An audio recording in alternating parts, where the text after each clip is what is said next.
सो हे learners, welcome back. आप लोगों में से बहुत से लोग मुझसे पूछते हैं सभी टेक्निकल एनालिसिस मेथड में सबसे अच्छा मेथड कौन सा है। तो यहाँ मेरा आंसर होगा, अगर आप डिमांड एंड सप्लाई ट्रेडिंग पर मास्टर कर लेते हो तो डेफिनेटली आपको अपने ट्रेडिंग जर्नी में एक इम्प्रूवमेंट देखने को मिलेगा। क्योंकि सभी टेक्निकल एनालिसिस मेथड में डिमांड एंड सप्लाई का जो मेथड है वो मोस्ट पावरफुल है। और हाँ, अगर आप सिर्फ डिमांड और सप्लाई के कॉन्सेप्ट को मास्टर कर लेते हो अलॉन्ग विथ रिस्क मैनेजमेंट, तो इतना ही काफ़ी होगा आपको एक प्रॉफिटेबल ट्रेडर बनाने में। तो क्यों सप्लाई एंड डिमांड ट्रेडिंग इतना पावरफुल है? इसके पीछे बहुत से रीज़न है। लाइक, अगर आप सप्लाई और डिमांड के बेस पे ट्रेड करते हो तो आप ये पता लगा सकते हो कहाँ बड़े प्लेयर्स, बिग बैंक्स या इंस्टीट्यूट्स बाइंग एंड सेलिंग कर रहे हैं। दूसरा, सप्लाई और डिमांड का कॉन्सेप्ट यूनिवर्सल है। ये हर टाइम फ्रेम पे काम करता है, चाहे वो 5 मिनट का हो, 15 मिनट का हो या फिर डेली टाइम फ्रेम हो। तीसरा रीज़न, सप्लाई और डिमांड सभी इंस्ट्रूमेंट पर एप्लीकेबल है, चाहे आप स्टॉक ट्रेडिंग करते हो, कमोडिटी ट्रेडिंग करते हो, फॉरेक्स, इंडाइसेस एटसेट्रा। और एक प्लस पॉइंट है, चाहे आप एक स्विंग ट्रेडर हो या इंट्राडे ट्रेडर या फिर स्कैल्पर, ये सभी टाइप के ट्रेडर के लिए एप्लीकेबल है। और लास्ट पॉइंट, अगर आप सप्लाई एंड डिमांड के बेस पर ट्रेड लेते हो तो यहाँ आपको एक अच्छा रिस्क एंड रिवॉर्ड मिलता है। सो ये थे कुछ रीजंस जिसकी वजह से सप्लाई एंड डिमांड ट्रेडिंग बाकी ट्रेडिंग मेथड से ज़्यादा पावरफुल है। तो सप्लाई और डिमांड के 4 पिलर्स है जिसे समझकर हम सप्लाई एंड डिमांड के कॉन्सेप्ट को मास्टर कर सकते हैं।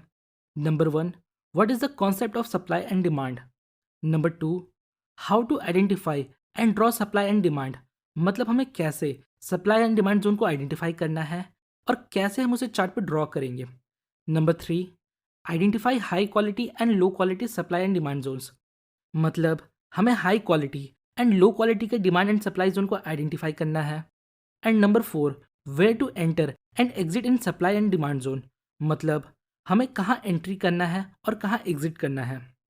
तो सप्लाई एंड डिमांड के कॉन्सेप्ट को समझने के पहले, मतलब सप्लाई एंड डिमांड क्या होता है, ये समझने के पहले हमें मार्केट स्ट्रक्चर को समझना होगा। आपको ये समझना होगा जो मार्केट है वो हमेशा बैलेंस टू इम्बैलेंस के बीच मूव करता है। तो बैलेंस टू इम्बैलेंस का मतलब क्या होता है? तो इसका मतलब कुछ इस प्रकार का एरिया, यहाँ आप देख सकते हो कुछ एरिया है जहाँ मार्केट कॉन्सोलिडेट करता है और कुछ एरिया है जहाँ बिग मूवमेंट्स है। तो इस डायग्राम से हम समझ सकते हैं कैसे market balance to imbalance move करता है। मतलब मार्केट इस प्रकार ऊपर नहीं जाता। अगर मार्केट को ऊपर जाना है तो ये कुछ इस प्रकार ऊपर जाएगा, ये थोड़ा ऊपर जाएगा, फिर कंसोलिडेट करेगा, फिर ऊपर जाएगा, फिर थोड़ा कंसोलिडेट करेगा और फिर ऊपर जाएगा।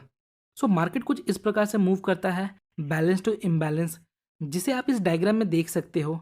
जो बॉक्स हमने यहाँ ड्रॉ किया है वो बैलेंस रिप्रेजेंट करता है, मतलब यहाँ बायर्स और सेलर्स के बीच बैलेंस है। और ये है इम्बैलेंस एरिया, मतलब यहाँ बायर्स और सेलर्स के बीच इम्बैलेंस है। तो ये वो चीज़ है जो आपको डिमांड एंड सप्लाई के कॉन्सेप्ट के पहले सीखना है। तो इस वीडियो में हम सिर्फ बैलेंस एरिया पर फोकस करने वाले हैं। और एक चीज़ जो आपको ध्यान देना है, आफ्टर द बैलेंस जो मूवमेंट आया है वो कितना स्ट्रांग है। जितना स्ट्रांग मूवमेंट होगा उतना ही स्ट्रांग हमारा जोन होगा। अब देखिए, दो तरह के सप्लाई एंड डिमांड जोन होते हैं। पहला है रिवर्सल जोन और दूसरा है कंटिन्यूएशन जोन। और सेम डिमांड जोन भी दो प्रकार के होते हैं, पहला रिवर्सल जोन और दूसरा कंटिन्यूएशन जोन। तो रिवर्सल जोन में प्राइस एक ट्रेंडिंग मूव के बाद कंसोलिडेट करता है और फिर रिवर्स हो जाता है। और कंटिन्यूएशन में प्राइस ट्रेंडिंग मूव के बाद कंसोलिडेट करता है और फिर अगेन अपने ट्रेंड को कंटिन्यू करता है। तो ये थे दो तरह के सप्लाई एंड डिमांड जोन। ये था basic of supply and demand. आइए अब समझते हैं कैसे सप्लाई एंड डिमांड जोन को आइडेंटिफाई करके उसे मार्क या ड्रॉ करना है। यहाँ देखिए, ये एक रिवर्सल सप्लाई जोन है।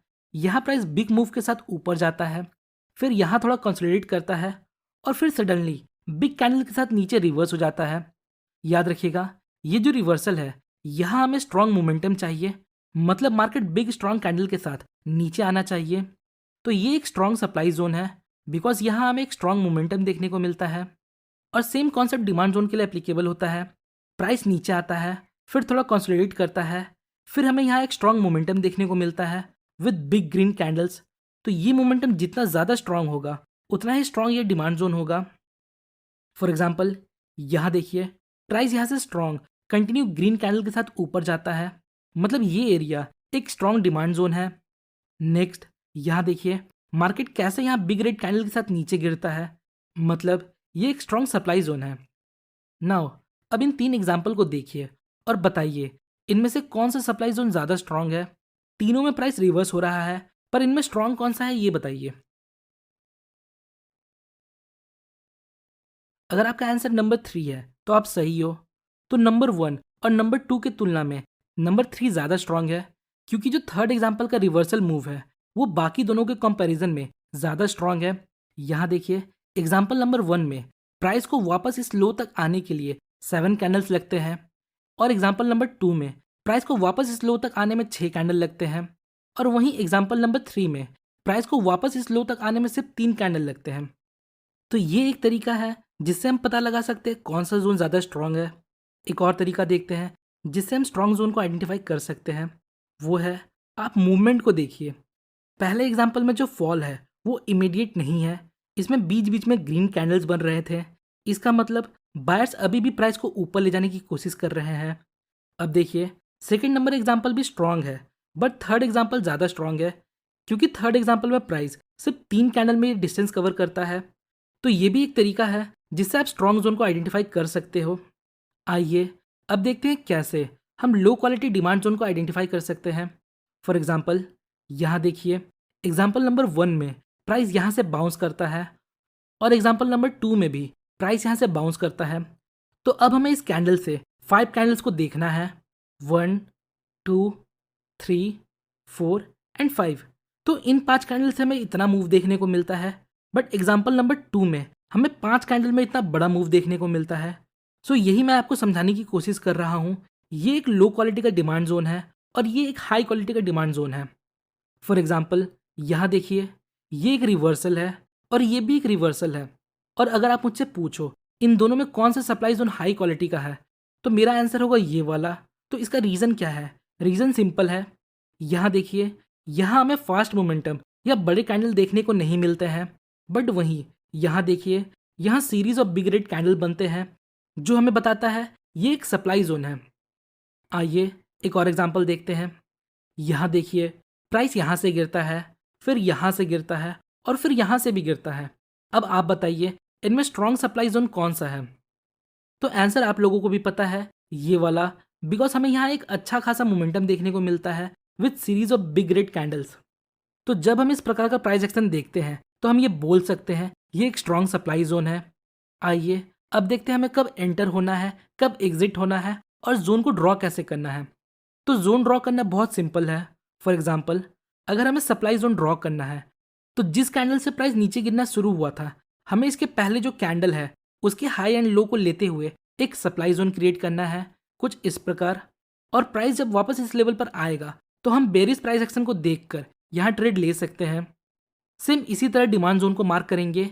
जिस कैंडल से प्राइस में मोमेंटम आया था उस कैंडल के पहले जो कैंडल है हम उसके हाई और लो को मार्क करेंगे और उसके बेस पर एक डिमांड जोन क्रिएट करेंगे, कुछ इस प्रकार।